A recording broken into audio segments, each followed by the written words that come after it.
with another bush tucker trial in the Australian wilderness. But here in Ireland, survival training has seen a surge in popularity over the past few years. Our reporter Chris Morrison finds out why.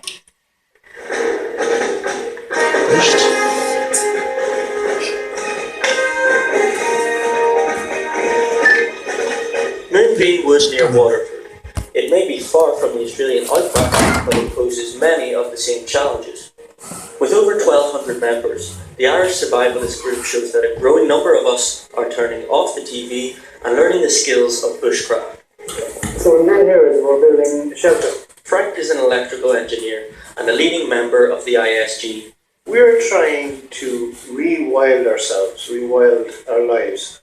It's about going back to nature again, to our forefathers. They didn't have electricity or running water.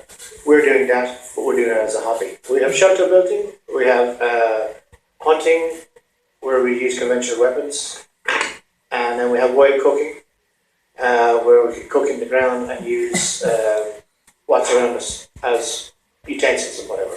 People of all ages and backgrounds are becoming interested in survival. I'm building a table just out of sticks that I cut down. You know, you meet people to save interest, you learn new skills, and you're constantly learning from other people, you know. Somebody always has something to bring to the group.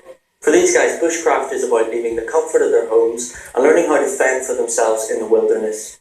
But with things like climate change affecting us more and more, survivalists believe these skills are essential and make them better prepared for an uncertain future.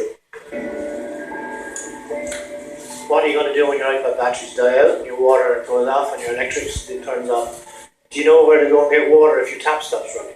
If you're sitting in front of your computer screen and it goes off, you can't Google the answers. You got to have them in the head. I think most people don't think about if anything was to happen. They're so comfortable and the government's going to look after them and the army's going to come in and help. The average person sits behind the computer screen or TV and watches it all and thinks, oh, that's great, I'd love to do that. Changes the channel and he's gone to the next section.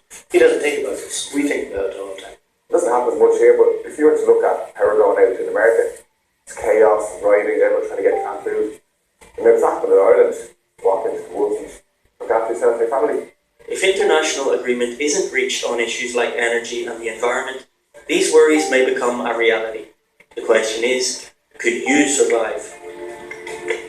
Chris Morrison, Ireland Live News.